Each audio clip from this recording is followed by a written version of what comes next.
Hello friends, मैं यहाँ पर आपको एक बात बताने के लिए जा रहा हूँ इंग्लिश में, जो बहुत ज़रूरी है। हम सभी लोग जो भी कोई इंग्लिश वगैरह हम सीखना चाहते हैं, किसी लैंग्वेज को सीखना चाहते हैं, उस काम को करने के लिए, उस चीज़ को सीखने के लिए हमारे पास बेसिक चीज़ें क्या होनी चाहिए। हम कैसे पता करें कि हमें क्या चाहिए। बहुत सारे लोगों को यही नहीं पता होता है कि हम लोग कोई लैंग्वेज को सीखना चाहते हैं तो किस तरह से जा कर के हम क्वेश्चन करें, क्या चीज़ देखें अपने टीचर्स के अंदर। यहाँ एक मैं मूलभूत बात यहाँ बताई जा रही है कि हम शब्दों और वाक्यों में नहीं सोचते, हम तस्वीरों में सोचते हैं। शब्द विचारों के लिए कच्चा माल होते हैं। जब इन्हें बोला जाता है या पढ़ा जाता है तो हमारा दिमाग में जो कंप्यूटर होता है, हमारा दिमाग भी कंप्यूटर है, इन्हें या इन अन्य शब्दों को वो पिक्चर में तब्दील कर देता है कि हमारा टीचर ऐसा होगा, हम इस तरह से सीखेंगे, हमें ये चीज़ होनी चाहिए। हर शब्द, हर वाक्य आपके दिमाग में एक पिक्चर बना देता है। इसलिए इंग्लिश के लिए टीचर अथवा कोई व्यक्ति ढूंढते समय ये ध्यान रखना चाहिए कि सामने वाला टीचर आपके माहौल से पूर्णतः परिचित हो।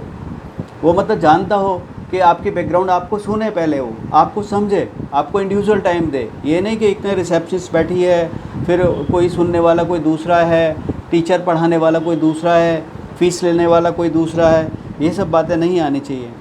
वह आदमी आपके माहौल से पूर्णतः परिचित हो, यानी वो आपके बारे में थोड़ा सा जाने कि आपकी प्रॉब्लम है क्या। यदि और फॉर एग्ज़ाम्पल मैं आपको देता हूँ, अगर एक अंग्रेज़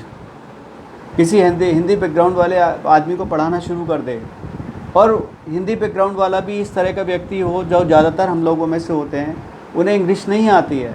और उसको कहा जाए कि भाई आप भूल जाओ हिंदी, इंग्लिश को सीखना है तो इंग्लिश में ही करना है आपको, ठीक है, तो क्या होगा? कि वो सीख पाएगा? ऐसा संभव है? तो मेरे पास एक स्टूडेंट इसी तरह से आया, एंड वो बहुत नामी ग्रामी इंस्टीट्यूट से था,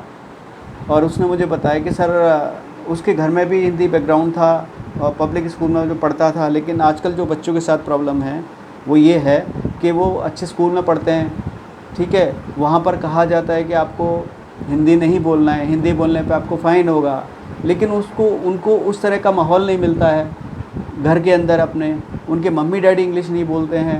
ठीक है, मम्मी डैडी के पास सिर्फ क्या होता है, अफोर्ड कर सकते हैं वो तो अच्छे स्कूल में भेज देते हैं। इसको अच्छे स्कूल में भेजने से ही सिर्फ काम नहीं बनता है, बच्चे में एक अंडरस्टैंडिंग आनी चाहिए, वो वहाँ नहीं आती है। देखिए, तो हमें क्या होता है कि जैसे कोई आदमी है,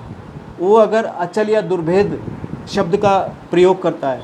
या बचत करना, सेविंग करना हम सब लोग जानते हैं, लेकिन उसकी जगह वो मित व्ययिता कहता है, मित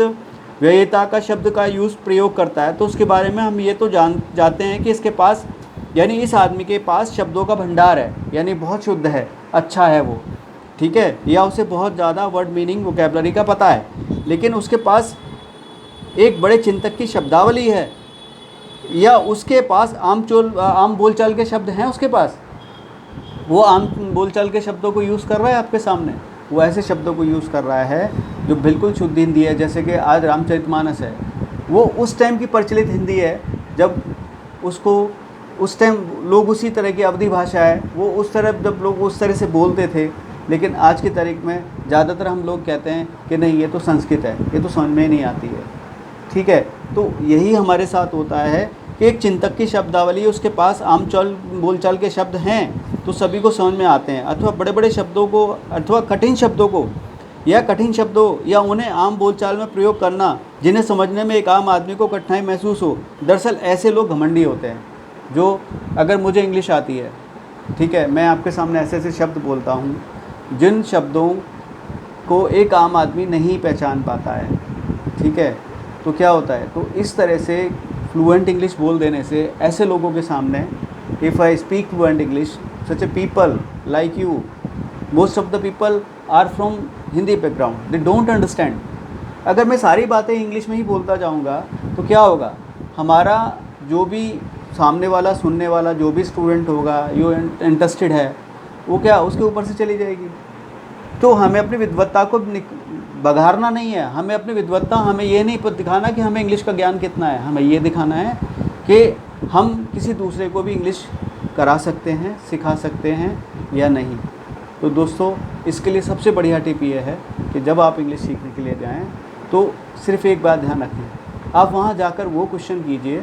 जो आपको आता है। कोई टॉपिक है आपको पता है जिसके बारे में, फिर देखिए कि वो नया क्या बताते हैं